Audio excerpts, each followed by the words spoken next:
Hello everyone.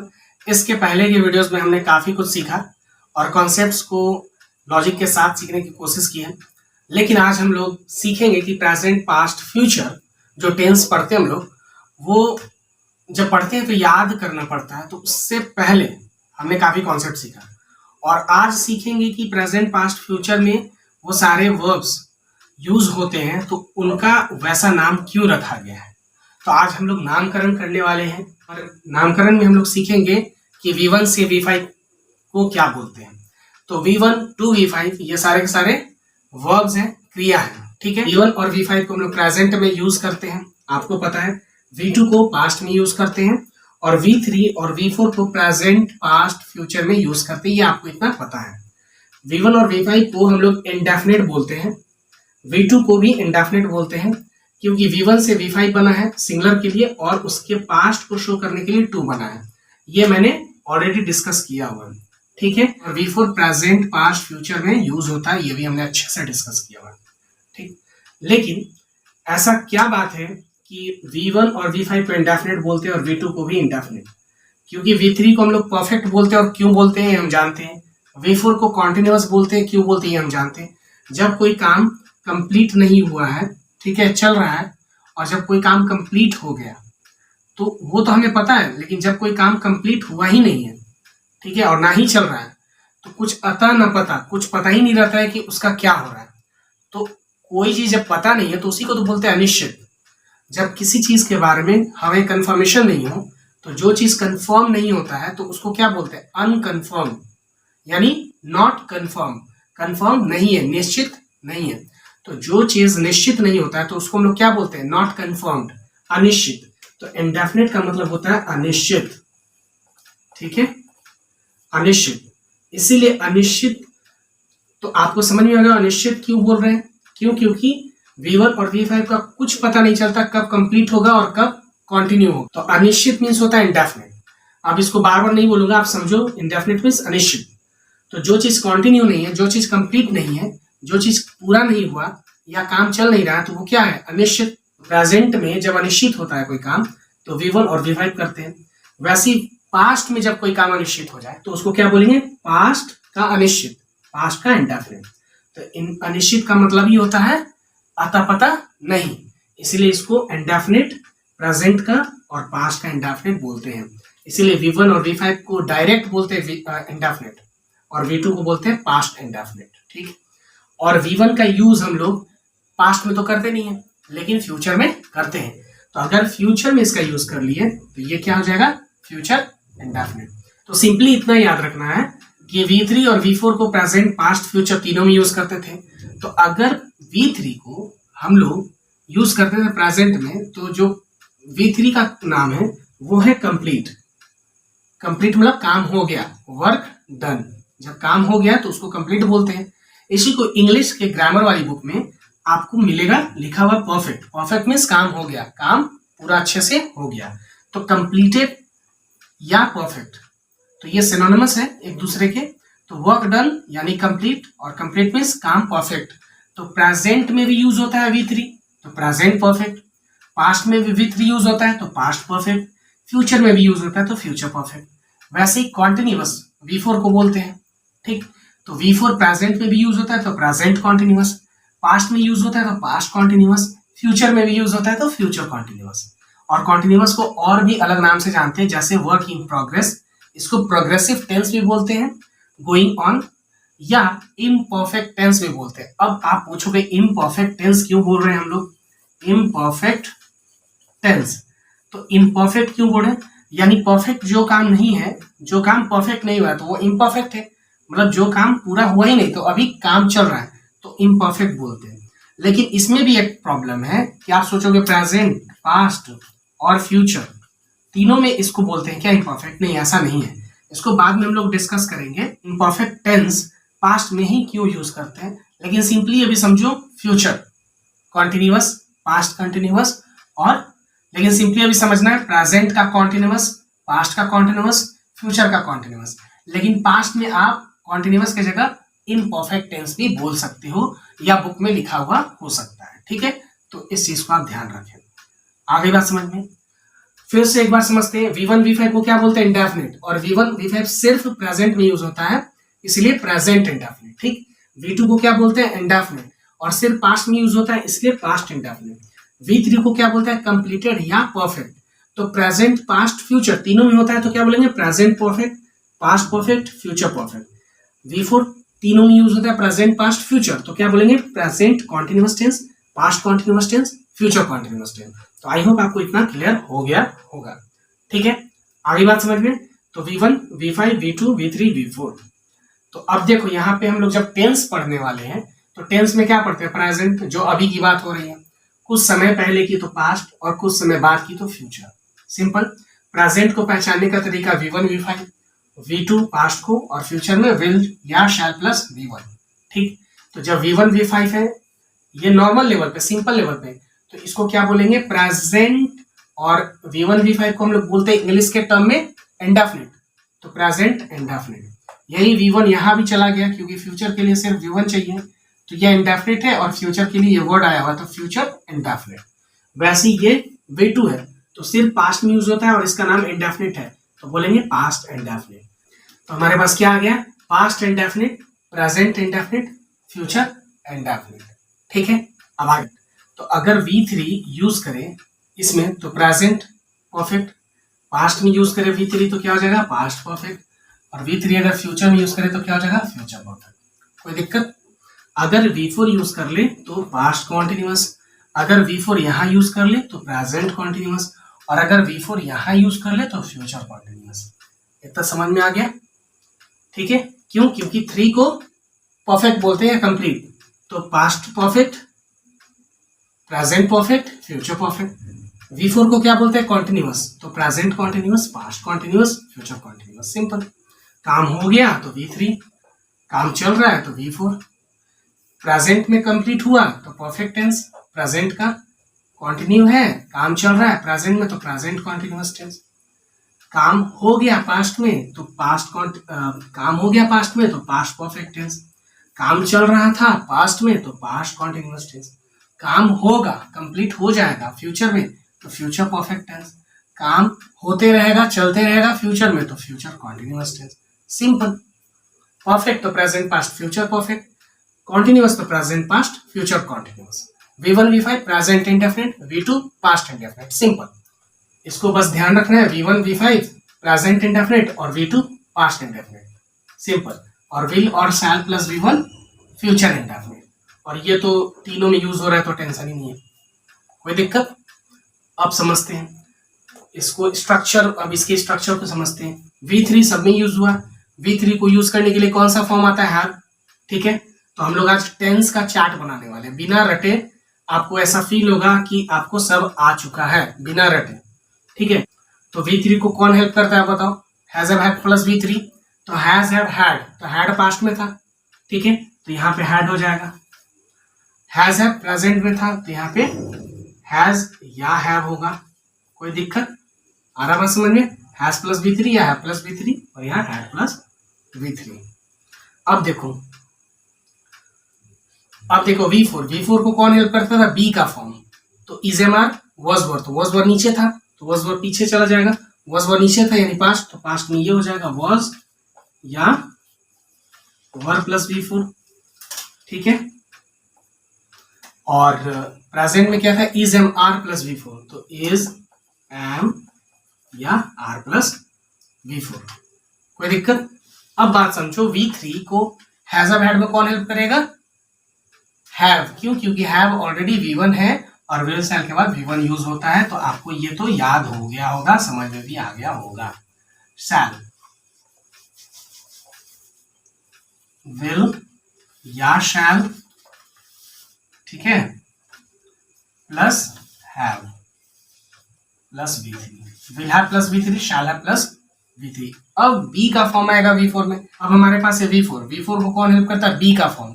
Have तो इसमें use हो गया, डू यूज होता नहीं है, तो बी फॉर्म, बी का कौन सा फॉर्म, बी, वॉज वर, बिंग या बी, तो बी का सिर्फ बी फॉर्म, क्यों, क्योंकि बी ऑलरेडी V1 है और हमें V1 चाहिए विल शैल के बाद, तो विल या शैल, दोनों में से कोई एक, और बी, तो will be plus V4, shall be plus V4।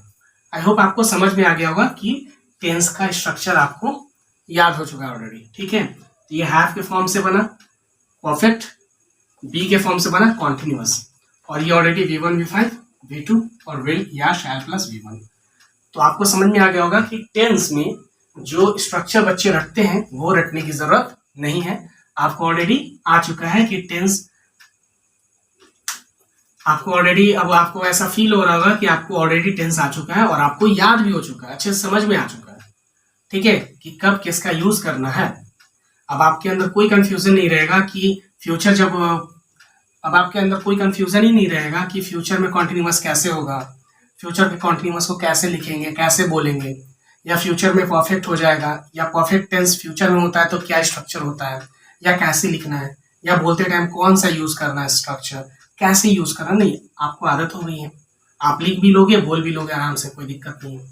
I hope आपको इतना समझ में आ गया होगा। इसके अलावा एक और बच गया है जिसको हम लोग आज डिस्कस करने वाले हैं, वो है परफेक्ट कॉन्टिन्यूअस टेंस। तो परफेक्ट कॉन्टिन्यूअस टेंस, तो परफेक्ट तो सब में आ रहा है, कॉन्टिन्यूअस भी सब में आ रहा है, तो जब दोनों मिल गया तो प्रेजेंट, पास्ट और फ्यूचर तीनों में यूज हो जाएगा। तो present perfect continuous tense, past perfect continuous tense, future perfect continuous tense. इसको समझने के लिए हमें यह समझना होगा, देखो परफेक्ट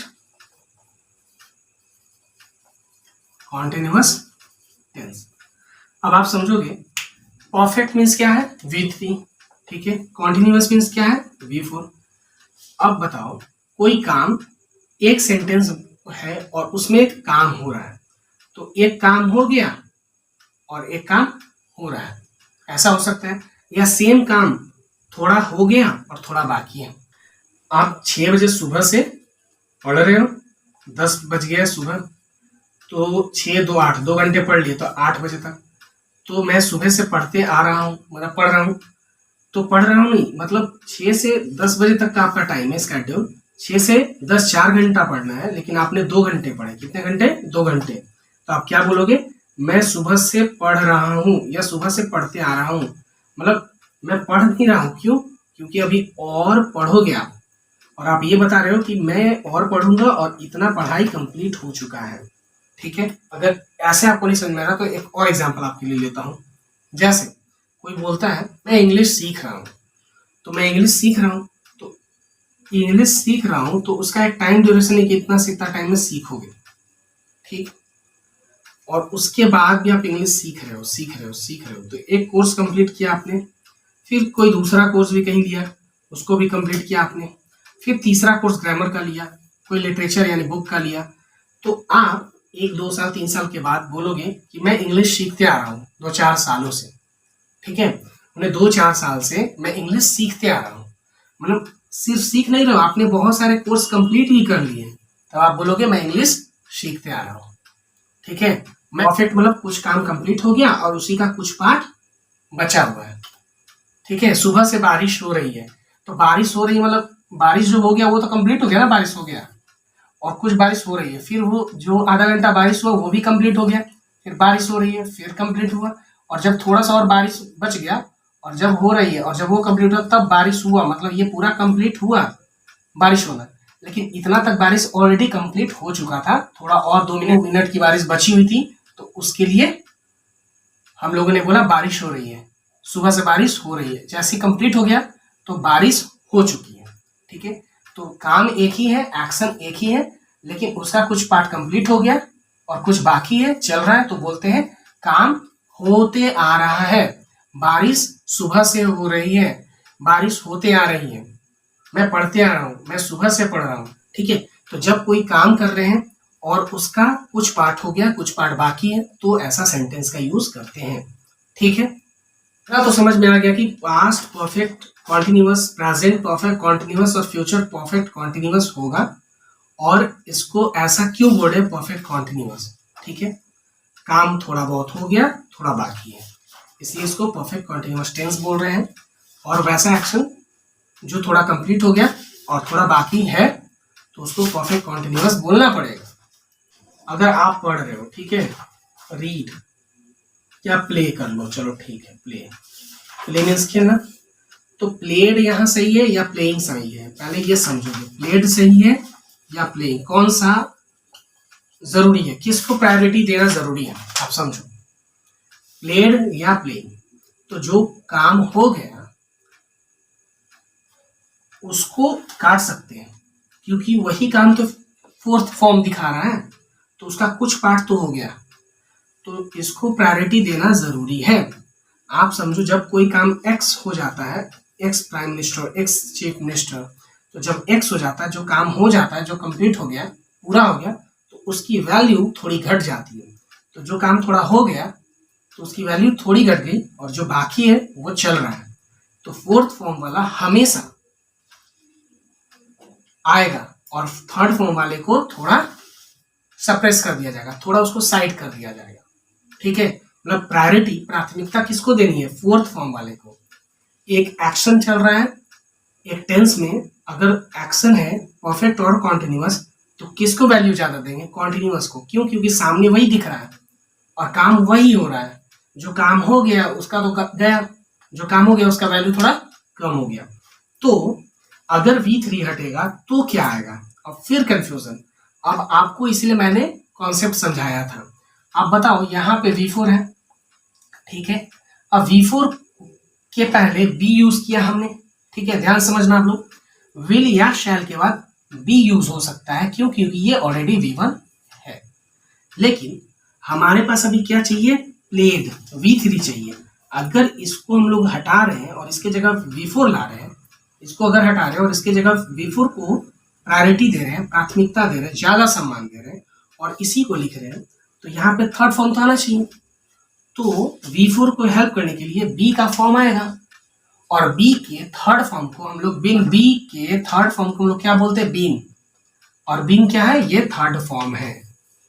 तो थर्ड फॉर्म जैसे ही हटा, तो थर्ड फॉर्म के जैसे ही थर्ड फॉर्म हटाएंगे तो बीन यूज करेंगे, और उसके बाद V4, तो क्या हो जाएगा, बीन प्लस V4। ठीक है, अगर बीन आया है तो इसके पहले क्या आना चाहिए, जाहिर सी बात है कि थर्ड फॉर्म है, तो थर्ड फॉर्म को कौन हेल्प करता है, अगर यहाँ प्लेड है तो इसको कौन हेल्प करता है, या तो हैज, या तो हैव, और या तो हैड। अगर ये पास्ट में है, समझोगे बात को, तो हैड प्लेड होता, समझ रहे हो बात आप, अगर ये पास्ट में तो हैड प्लेड, और प्रेजेंट में तो हैज या हैव प्लेड। ठीक है, तो हैज या हैव प्लेड, समझ में आ रही बात, हैज या हैव प्लेड। तो हैड है, तो अगर पास्ट में है तो यहाँ पर हम लोग क्या यूज करेंगे, हैड बिन प्लस V4, ठीक है, क्योंकि हैड प्लेड होता। अब प्रेजेंट में है तो क्या यूज करेंगे, हैज या हैव, क्या यूज करेंगे, हैज या हैव प्लेड। तो हैज प्लेड या हैव प्लेड, तो हैज बिन होगा, हैव बिन होगा, तो अब क्या हो जाएगा, हैज या हैव बिन, क्या हो जाएगा, हैज या हैव बिन। तो has been plus V4, have been plus V4, तो V3 भी यूज हो गया, हैज हैव भी यूज हो गया, और V4 यूज होगा। काम जो चल रहा है उसको प्राथमिकता दे दिया गया, V3 को हटाया गया तो उसकी भी वेरीफाई हो गई V3 से बिन यूज करके, और बिन क्योंकि थर्ड फॉर्म है उसको हेल्प करता है हैज हैव, तो उसका भी यूज करके हमने पूरा स्ट्रक्चर, पूरा इक्वेशन कंप्लीट कर दिया। ठीक है, आई होप आपको समझ में आ। अब बात रहा फ्यूचर की, तो देखो सबसे टफ लगता है बच्चों को, लेकिन आपको सबसे आसान लग रहा होगा क्योंकि ये समझ चुके हो। अब फ्यूचर की बात है तो फ्यूचर कितना आसान हो गया, सिंपल, देखो फ्यूचर है तो विल शैल आएगा ही, विल या शैल आएगा ही। अब बताओ V4 है और उसके पहले क्या यूज हुआ है, बिन यूज हो गया, क्या यूज हो गया, बिन, तो बिन प्लस V4। अब इसके बीच में क्या आना चाहिए, तो विल हैव बीन हो सकता है क्या, हाँ क्यों नहीं, क्यों, क्योंकि हैव V1 है और शैल के बाद V1 होना चाहिए, तो shall have been plus V4, will have been plus V4। अब आप सोचोगे हैज क्यों नहीं आएगा, क्योंकि हैज विल की वजह से नहीं आ रहा है, और हैड पास्ट में यूज होता है, और हैज V5 है, तो V1 हैव है, इसलिए will have been plus V4 होगा, और हैव के बाद थर्ड फॉर्म बीन आ सकता है, इसलिए हैव बीन V4 होगा। आई होप आपको समझ में आ गया होगा कि ये स्ट्रक्चर कैसे बनता है, ये वाला स्ट्रक्चर कैसे बनता है, हैज बीन प्लस V4, इसको क्या बोलेंगे, हैज बीन या हैव बीन प्लस V4। ठीक है, तो आपको समझ में आ गया होगा, कितना आसान हो गया। Subject plus has been plus V4, subject plus have been plus V4, subject plus had been plus V4, subject plus will have been plus V4, subject plus shall have been V4। जैसे मैं सुबह से पढ़ते आ रहा हूं, ये तो हमने डिस्कस कर लिया, अभी ये डिस्कस कर लेते हैं। मैं सुबह से पढ़ते आ रहा हूं, I have been studying, I have been reading, I have been learning since morning. ठीक है, सिंस मॉर्निंग क्यों हुआ ये बाद में डिस्कस करेंगे। या वो 2 साल से वहीं बसा हुआ था, वो 2 साल से रहते आ रहा था। He had been settling there for 2 years. He had been settling there since 2022. मतलब 2022 से वो वहीं पे बसा हुआ था, रह रहा था। He had been preparing for exam for 2 years. 2 साल से वो वहीं तैयारी कर रहा था। तो यहाँ भी ये हो जाएगा। ठीक है, ये रहा टेंस। बहुत ही सिंपल तरीके से मैंने समझाया, कुछ इसमें और कुछ नहीं करना है। जितना इंपॉर्टेंट चीज था, जितना कॉन्सेप्ट लॉजिक लगाना था, सब मैंने आपको सिखा दिया है। अब आपके दिमाग में पूरा ये होना चाहिए, एक बार में सब एक बार में हो जाना चाहिए। ठीक है, एट अ ग्लांस, एक बार में आंख बंद करो, समझ में आ जाना चाहिए। इस तरीके की आपको रिवीजन करनी है, आपको प्रैक्टिस कर लेना है, ताकि आपको लिखने बोलने में कोई दिक्कत ना हो। और अब आसानी से आप लिख बोल पाओगे, कोई दिक्कत नहीं होगी। ठीक है, एक बार में V3 ये क्लियर हो गया, V4 ये क्लियर हो गया, has been plus V4, had been plus V4, will have been plus V4, shall have been plus V4। ऐसे एक बार प्रैक्टिस कर लो, हो गया।